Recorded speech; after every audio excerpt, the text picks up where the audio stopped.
Shaedon Sharpe's the one that I want to see play big minutes in preseason. I'm very curious to see what he can do. We didn't get to see it in Summer League. We wanted to see it in Summer League, except for that sweet spin move, fadeaway jumper. Beautiful. We really didn't get to see him. Yeah. So hopefully he can do that, but for 48 minutes. Dame spoke on Sharpe at Media Day. He said, "You don't just come around players like that.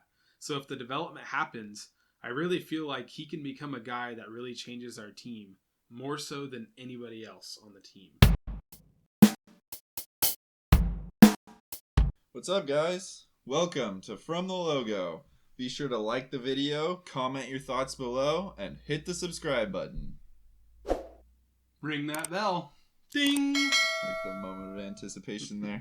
Alex Jesus Christ responded to our video proclaiming Josh Hart to be the future Sixth Man of the Year when he said, "Bet you he starts." Who am I to argue with Christ? Josh Hart announced in Media Day that he doesn't want a bench role.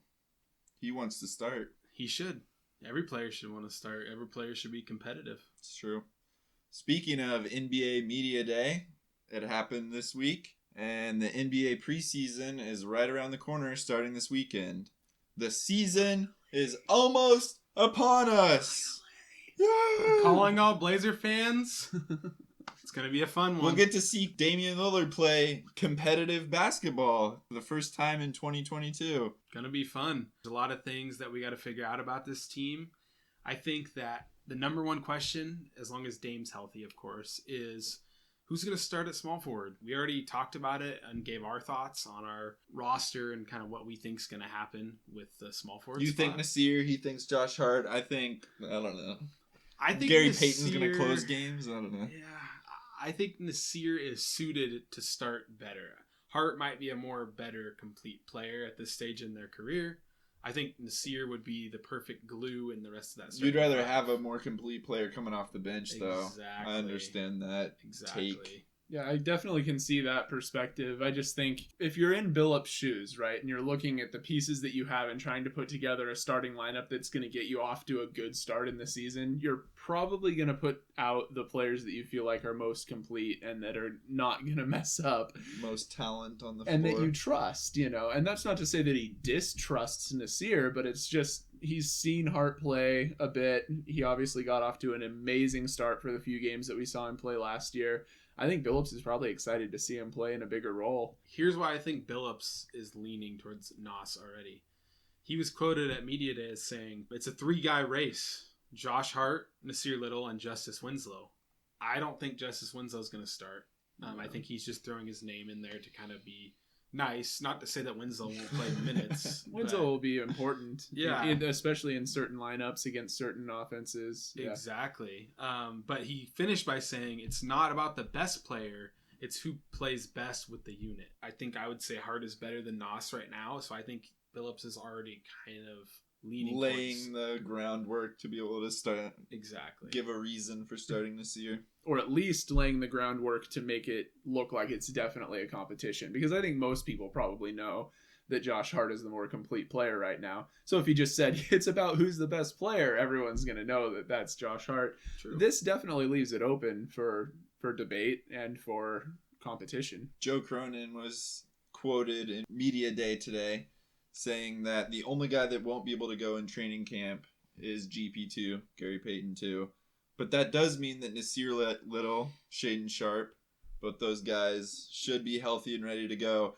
Shaedon Sharpe's the one that I want to see play big minutes in preseason. I'm very curious to see what he can do. We didn't get to see it in Summer League. We wanted to see it in Summer League, except for that sweet spin move, fadeaway jumper. Beautiful. We really didn't get to see him. Yeah. So hopefully he can do that, but for 48 minutes. Dame spoke on Sharpe at Media Day. He said, "You don't just come around players like that. So if the development happens, I really feel like he can become a guy that really changes our team, more so than anybody else on the team." Damn. High praise coming from Dame, who's seen it all, on his team and other teams. And Sharpe has the potential. Can he put it together? I really hope we get to see it in preseason. Yeah. We're jonesing for it. We've all had high expectations, or at least high excitement levels for Shaedon since the draft video. If you didn't watch our live draft reaction videos, check it out. And We were pretty stoked. Yeah, we were pretty excited about it, and equally is heartbroken when he hurt his shoulder. We're snake bitten Blazer fans. We're just used to the just take him off the table. Just take him off the table. He's still holding strong as a bobblehead, but he couldn't make He's it. the only one that doesn't have an arm falling off or a head that just pops off to the side. Another thing that Joe Cronin was quoted as saying, talking about Damian Lillard's load managing his minutes. He said that we haven't dove deeply into it. We want to be very aware of it with him and the rest of the roster, which gives me some pause. I don't know. Are we going to see Damian Lillard play 36 minutes, 38 minutes? We had a comment or two on YouTube talking about how they might not really play him as much as they played him in the past. They might be more careful with him. You know, I would not be upset to see him go from like a 38, 40 minute a night player down to like maybe 35, 36 minute a night player. And that kind of difference adds up over a season. And if that's what we're talking about when we're talking about load management, then I'm in. Not Kawhi load management. Kawhi load management. Kyrie load management. For one thing, I don't think there's any way Damian would do it. I don't think he'd be on board for that. At this point in his career, he might be on board for like 34 minutes a night instead of 38. It's very possible. I mean, he's going to need to be in there in the moments that matter, games that really matter. Maybe he plays more. But if we can bring his average down a couple minutes a night and he's on board with that because it could elongate his career and, you know, make him healthier in the playoffs, then I'm in for that. One thing that I think is a bit of a struggle with that, with load managing Damian Lillard, is we're probably going to be in a tight race for the playoffs all season long, which means we're going to need him out there playing big minutes. I honestly don't know if I see it happening unless, like, health is an issue for him, which would really be concerning for me. We do have a healthy rotation of guards, which we haven't necessarily had in the past. If Simons can play a backup role for him and play it well and play deep minutes, but I just feel like we're going to need Dame at the end of the day. I feel like we have had a healthy backcourt in the past, but it's all been a one-dimensional backcourt, and I think two-dimensional, maybe two-player dimensional. Oh yeah, I see what you're saying. I was like, you're not telling me they played defense in the past, right? No. Just two people. Okay, okay. But I think there's one thing. Dame's going to be on a revenge tour this year. Hopefully he can get his damage done, his 50-point bombs in 34 minutes, and then I would fully love that. Hart, I think, is going to soak up a lot of minutes at the guard spots just so we can play a little bigger. You know, Simons is going to soak up a ton of minutes. He's going to be, hopefully he's playing 37 minutes a night. GP2, who even knows where he's going to play? You know, he could play any position. Shaedon. I wouldn't be surprised. Shaedon. He might play a little bigger, but I think Shaedon's going to lean more bigger if he gets minutes in the regular just because of his athletic ability. We'll see in the preseason. That's something to scout positional wise, like who's going to play in what position, which is kind of something we've talked about recently with our positional videos. Where's Trendon going to play? Is he going to play 5? Is he going to play 4? Is he going to bring the ball up? Yeah, is he going to play the point guard? Yeah. Maybe he'll be Dame's primary backup.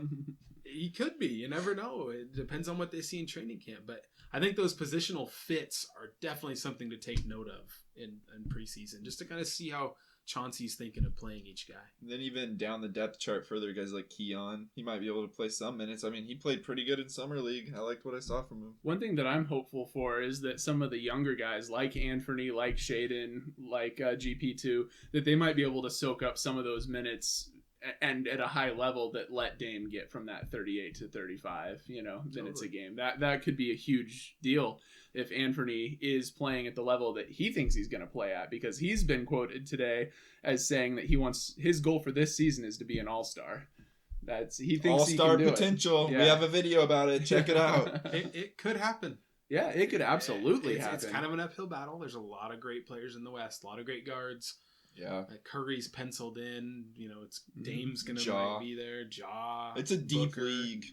It's a deep league right now. That's what makes me worried. Like, we have a lot more talent than we did last year, but I still think it's going to be a competitive uphill battle for the Blazers all year long. 2 all-stars. If they get off to, what if they did just get off to an amazing 15-5 start though, and Lillard could just coast for a good period of time? They figured out the winning formula early. We had a bunch of lockdown defenders and enough offense.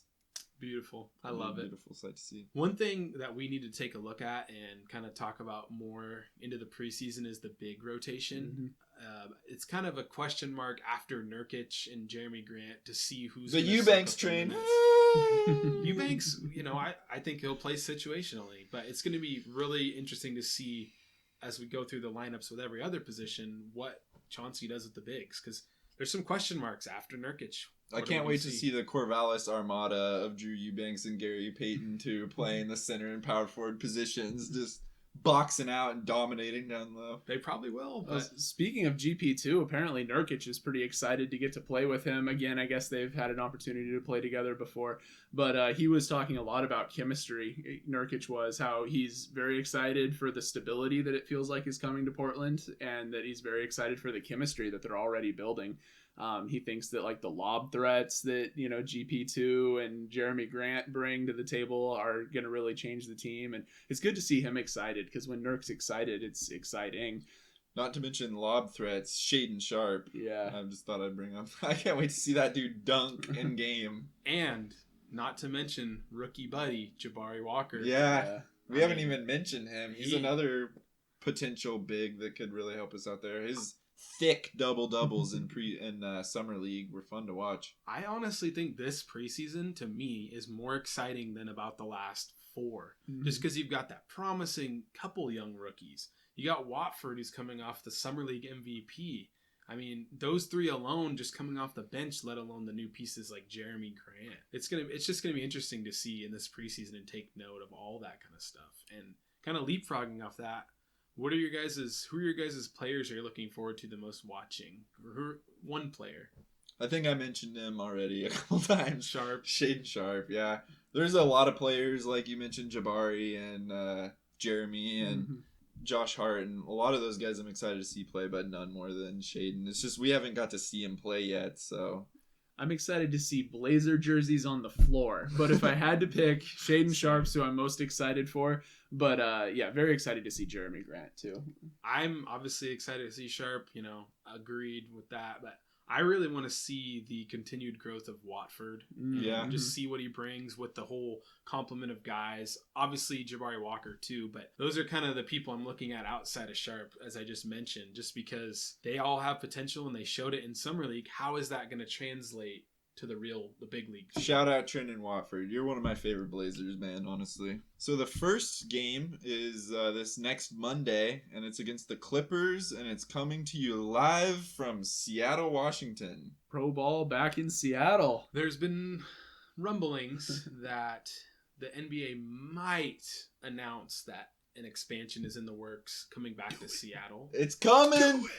It would be very exciting, and it would be Supersonics coming back! It would be awesome. Along with the Las Vegas LeBron and Sons. So I really hope that happens. If not, it's still awesome for the fans of Seattle to see basketball up there again. If anybody's watching from up in Seattle, I hope you get your team back so we can hate you again as the Northwest. I-5 rivalry.